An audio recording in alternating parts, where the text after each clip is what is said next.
This activity is called the pause button because it's about remembering that strong emotions can sometimes make us act in a way without thinking that can actually make situations a lot worse. You see, some emotions trigger very strong feelings and impulses in us. When this happens, sometimes the strong feelings make us behave in ways that we'd never do if we were not in the grip of a strong emotion. The kind of reactions that are almost never helpful include hitting someone, insulting someone, damaging something, refusing to do something we need to do, throwing something, making out everything is completely rubbish, sulking, refusing to be helpful, and anything else that can make other people react in a negative way towards us. Badly managed, strong, unenjoyable emotions can make situations get out of hand quite quickly. That's why it's great to be able to deal with strong emotions in a clever way. So I've made a pause button to remind me about the need to take a pause when I'm experiencing a strong emotion. It's a good reminder and it looks like this.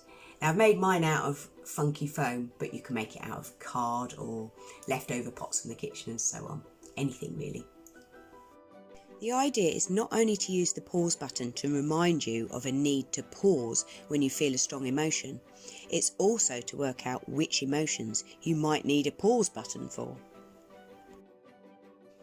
As I think of more emotions that I need to pause for before I react, I simply write them on a peg and I clip them to my pause button. This helps remind me which emotions I need to manage really well so that I don't make a situation worse.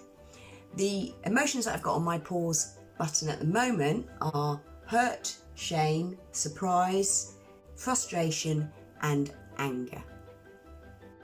Here are the reasons why. Well, anger is a bit of an obvious one, as it can give you a surge of energy that you could use badly by breaking something. It might also urge you to say something nasty to someone.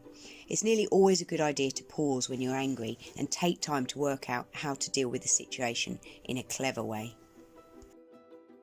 Frustration is very like anger, but you usually feel it when you're trying to do something but keep failing.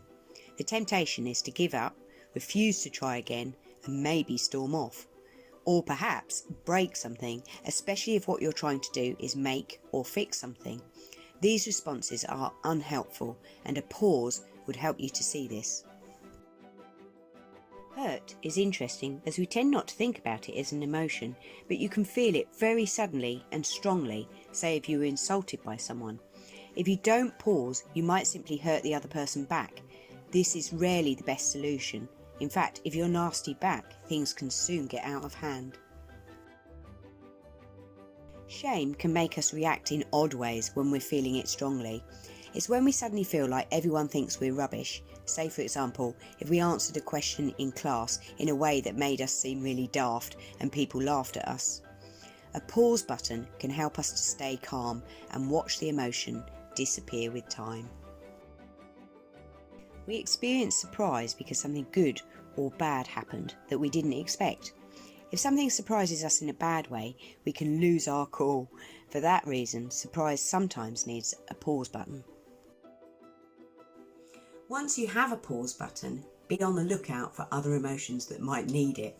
If you think of any other emotions, simply write them on a peg and attach them to your pause button. The better you get at pausing, the more cleverly you will respond to your emotions. Next week we'll have a look at what we can do with that pause. But for now, I'm going to press my stop button.